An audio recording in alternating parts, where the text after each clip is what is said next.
भज मन गोविंदा।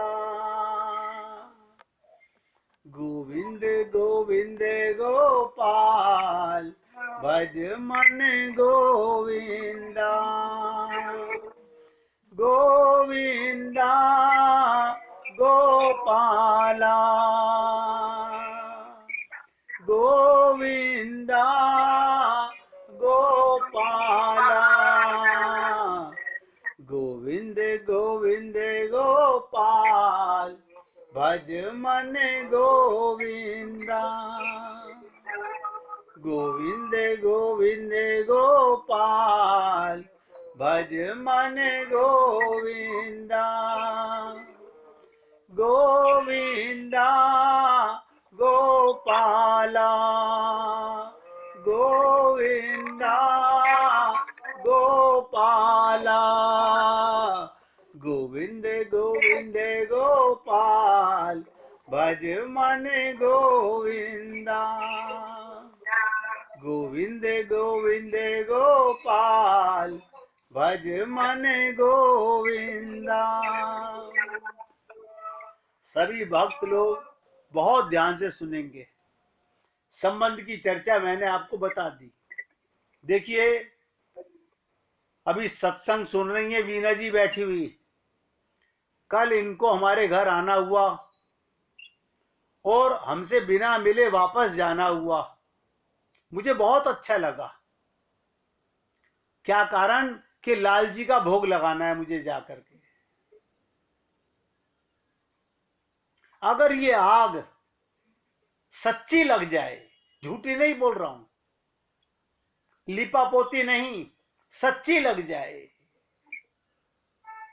तो इससे बड़ा प्रेम कोई नहीं संसार में। लेकिन इसका उपाय भी बता रहा हूं। अगर कभी ऐसा हो जाए तो भगवान से मानसिक भोग लगाइए। जहां तुम विराजमान हो ठाकुर जी तुम्हारे मन के भाव से भी भोग लगा लेते हैं।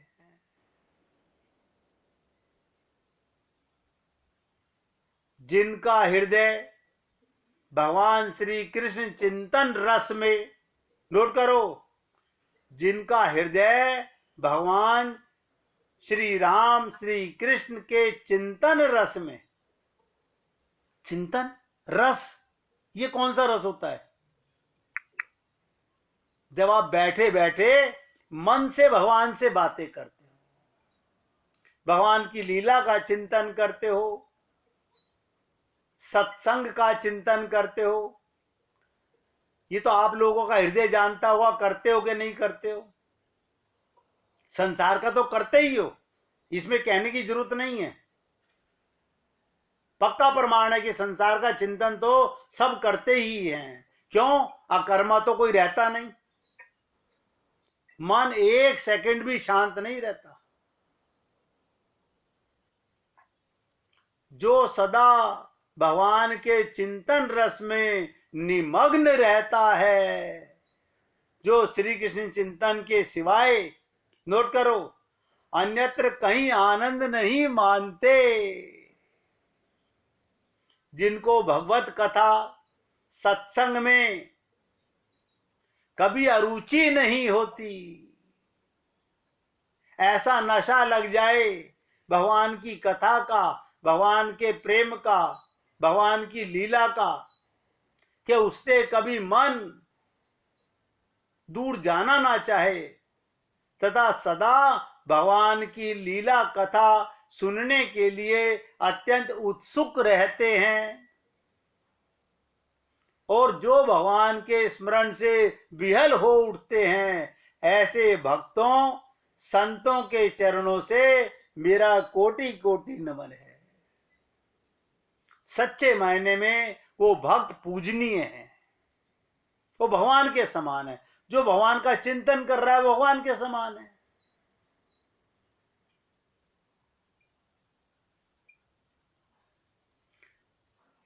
कटु शब्द नोट कर लीजिए। थोड़ी सी डोज देना भी बहुत जरूरी है। जो मिलने और बिछड़ने वाला होता है, जो मिलने और बिछुड़ने वाला होता है, जिसका संयोग और वियोग होता है। नोट करो, वो अपना नहीं होता।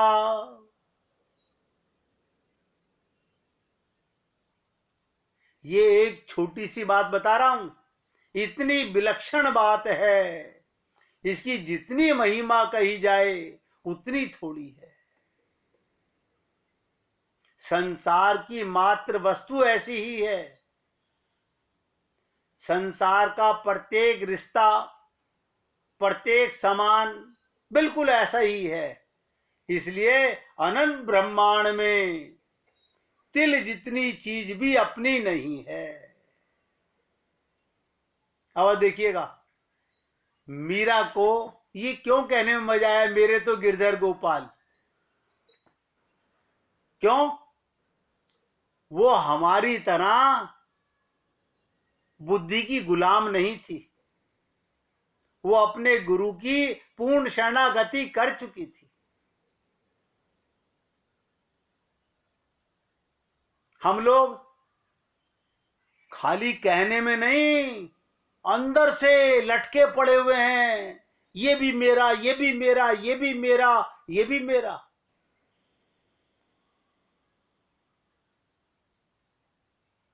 इसलिए अनंत ब्रह्मांड में भी मैंने कहा, सुई की नोक जितनी चीज भी अपनी नहीं है। केवल परमात्मा अपने हैं, केवल परमात्मा, और कोई अपना नहीं है। दूसरों को अपना समझने से बहुत धोखा, विश्वासघात होता है। इसलिए रात दिन भगवान से कहते रहो, हे मेरे नाथ, मैं आपको भूलूं नहीं। ये इतनी सी बात कि ध्यान में रखना सदा, भगवान रहते साथ में। देखिए, वैसे तो आप सब लोग सत्संग सुनते हैं, इसी का पक्का प्रमाण है क्या भगवान के प्रेमी हैं। लेकिन ये छल कपट छिद्र मत में मत लाओ। भगवान से संसार की कोई चीज कभी मत मांगो। मांगन से मरना भला, मत मांगो कोई भीख। मैंने कल आपसे निवेदन किया था, श्रीमद् भागवत महापुराण के अंदर दूसरे अध्याय का दूसरे स्कंद के दूसरे अध्याय का 34वां श्लोक के ब्रह्मा जी चैलेंज करके कह रहे हैं। एक एक शब्द ध्यान दीजिएगा। ब्रह्मा जी चैलेंज करके कह रहे हैं, अरे जीवो, हम लोगों को, जैसे कोई दादा कह रहा हो, अरे बच्चों सुनो। ये ब्रह्मा जी कौन है? हम सबके दादाजी। क्या कह रहे हैं? अरे जीवो, जब मैंने इतना परिश्रम करके भी कुछ नहीं पाया, मैं भगवान को नहीं समझ पाया, तो तुम बुद्धि मत लगाना। ये बुद्धि, ध्यान दो, संसार रूपी प्रकृति को ही पूर्णता नहीं जान पाती। पूरे संसार को भी आप नहीं जान सकते।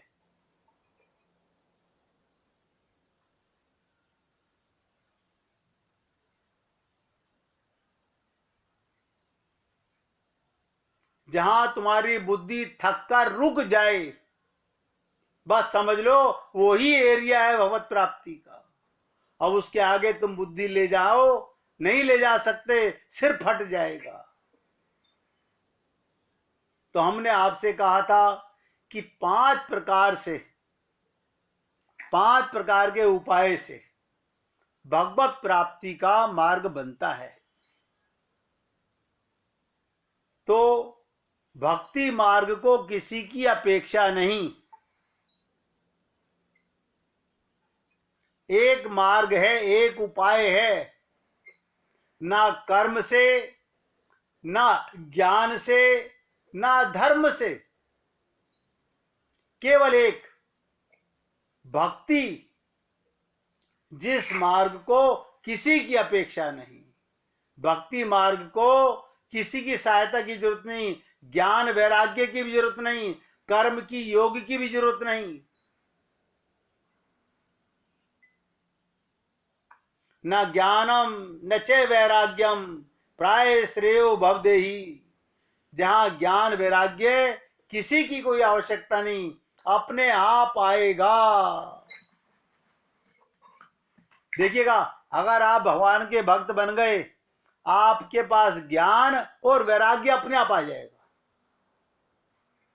और देखिए, अभी मैंने आपसे संबंध के लिए कहा, अगर आप लोगों ने भगवान के साथ अपना वो संबंध बना लिया जो सबसे ज्यादा प्रिय है, ध्यान दो कौन सा, जिसके पीछे आप सब कुछ त्याग सकते हो, नोट कर लो,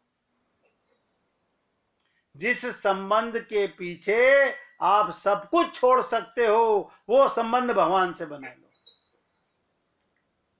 जिस दिन बन गया तो ज्ञान और वैराग्य अपने आप आएगा, अपने आप। आप तो अपने मन को भगवान श्री राम और कृष्ण में लगाएं, बस इतना काम कीजिए। अच्छा, ये लगेगा कैसे, आप बताइए। आपको जहां आपने मन से संबंध बनाया हुआ उसकी ज्यादा याद आती है, या जो टीवी में सीरियल देखते हो, पिक्चर देखते हो, उनकी ज्यादा याद आती है? मन से बनाया होता है ना। तो जो संबंध तुमने भगवान से बना लिया, ऐसी टकोर लग जाए कि टॉयलेट में, लैट्रिन में, बाथरूम में, हर जगह भगवान तुम्हें अपने साथ महसूस हो। इसी को सीतारामाचार्य जी ने कहा कि बैठत उठत घूमत फिरत बस यही नाद लगाए दे, नर देह जिसने दिया सो प्रिय दरस आए दिखाए दे। यों ही करत कछु दिवस में बेचैनता बढ़ जाएगी। अब हमारी बेचैनी तो बढ़ नहीं रही, हम ठंडे बस्ते में कर लेंगे पूजा, कोई बात नहीं, पंडित जी को बोल देंगे 2 घंटे बाद आ जाएंगे, क्या बात है, अभी रिश्तेदार आए हुए हैं। ये पूजा है, ये प्रेम है। प्रेम तो वो है, संसार का कोई भी रिश्तेदार तुम्हारे सामने बैठा हो, भगवान विस्मरण में ना जाएं। मैं इससे ज्यादा और खुल के क्या बोलूं आपसे, कि गोपियां अपने पति के साथ संभोग रत होती हुई भी भगवान का सुमरण करती थी। इससे ज्यादा और गहरी क्या बात कहूं आपको। और हम लोग जहां देखी तवा परात, वहां बिताई सारी रात। ये किसी के साथ हम बुरा नहीं कर रहे, अपने साथ बुरा कर रहे हैं। जितना मन भगवान में लगने लगेगा, नोट करो, उतना संसार से अपने आप वैराग्य होने लगेगा, करना नहीं पड़ेगा। एक होता है करना, एक होता है होना। करना टेम्परेरी है और होना परमानेंट है। जितनी भगवान की याद, उतना वैराग्य अपने आप होगा। केवल एक ही कार्य है जीव का, भगवान में मन लगे लगाना। वैराग्य करने की जरूरत नहीं है, अपने आप होगा।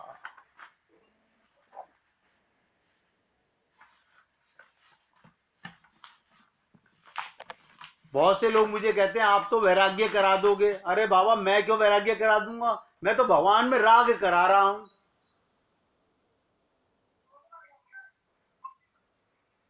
मैं तो भगवान में राग की बात कर रहा हूं, वैराग्य तो आपका अपने आप हो जाएगा।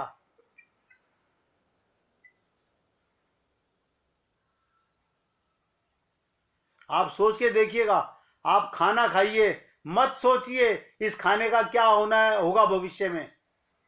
आप सोचते हैं ये खाना पेट में जाएगा, वहां क्या क्या होता है, कैसे पचता है, कैसे हजम होता है, फिर कैसे इसका रस बनता है, फिर कैसे इसका रक्त बनता है, फिर कैसे मांस बनता है, कैसे मैदा बनती है, फिर कैसे हड्डियां बनती हैं, कैसे मज्जा बनती है, कैसे शुक्र बनता है, ये सब अपने आप बनता है। आप बताइए कोई खाना खाते हुए सोचता है इससे इतना खून बन रहा है, इतनी हड्डियां बन रही हैं? ये सब काम अपने आप होता है।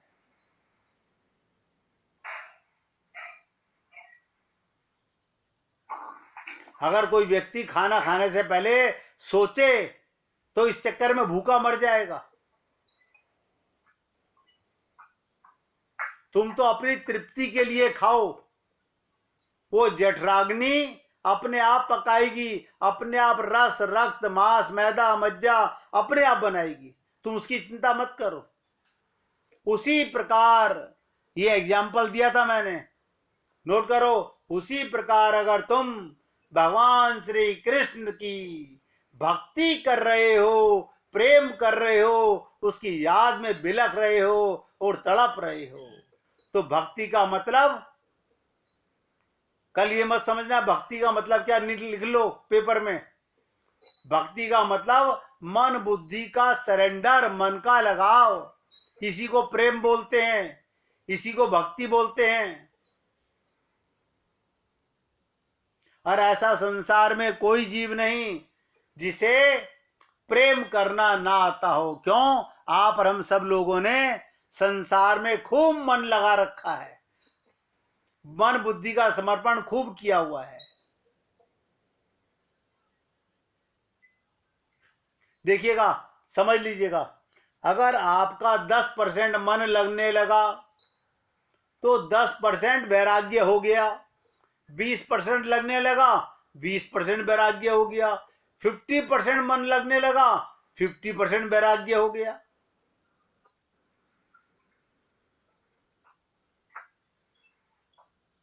जिस दिन 100% मन लगने लगा, अपने आप बिना कुछ करे, रिश्तेदार कहेंगे तुमको हमारी याद नहीं आती, नहीं नहीं आती नहीं है, आप प्रभु जी आपको ऐसे भूल थोड़ी सकते हम, आप व्यवहार करोगे। अभी तो बैठे बैठे हाय राम, उससे 1 हफ्ते से बात नहीं की है, हाय राम, अभी तो मन में ये टकोरे उठती हैं। तो उतनी भगवत कृपा आपके ऊपर होगी, जितनी शरणागति, लिख लो, उतनी भगवत कृपा। जितने % मन बुद्धि का सरेंडर, इसे शरणागति कहते हैं। भगवान ने गीता के 4थे अध्याय के 11वें श्लोक में कहा, ये यथा माम प्रपद्यन्ते तास तथैव भजाम्यहम्।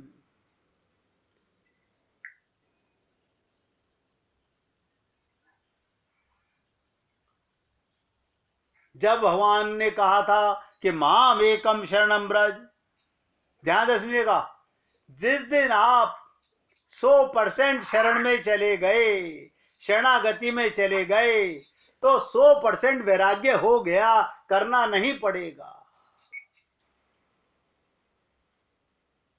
अभी हम लोग सोचते तो बहुत हैं,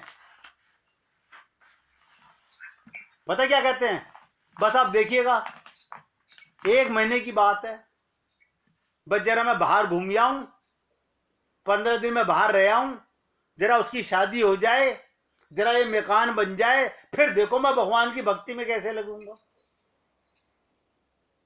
सब टाल रहे हैं भगवान को। यानी संसार का काम आज जरूरी है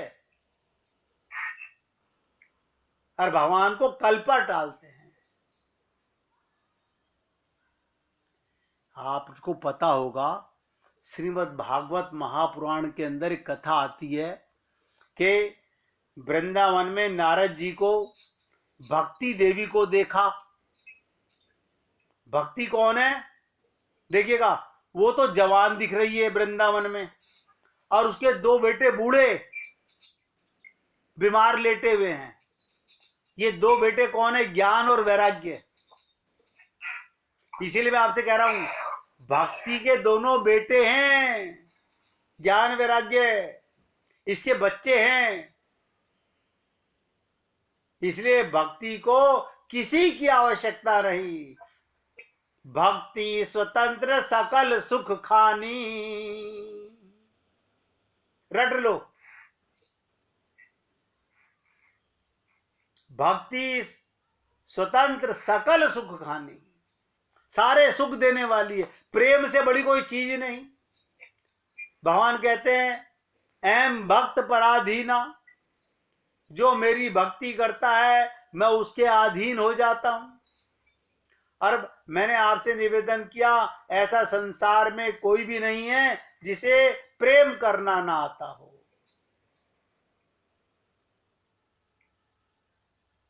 और भक्ति के लिए कोई प्रतिबंध नहीं।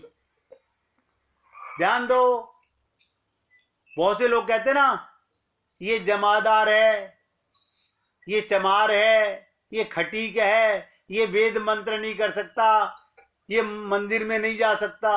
अरे बाबा, भक्ति के सब अधिकारी हैं।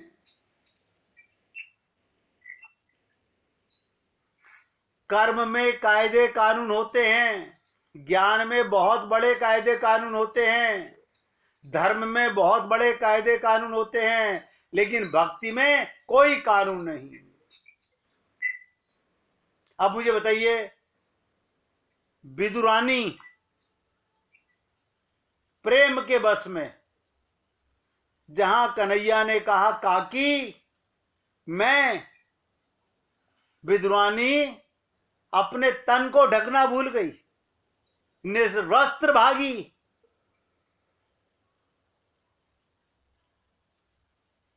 निर्वस्त्र भागी, ये प्रेम है। शबरी झूठे बेर भगवान को खिला रही है, ये प्रेम है।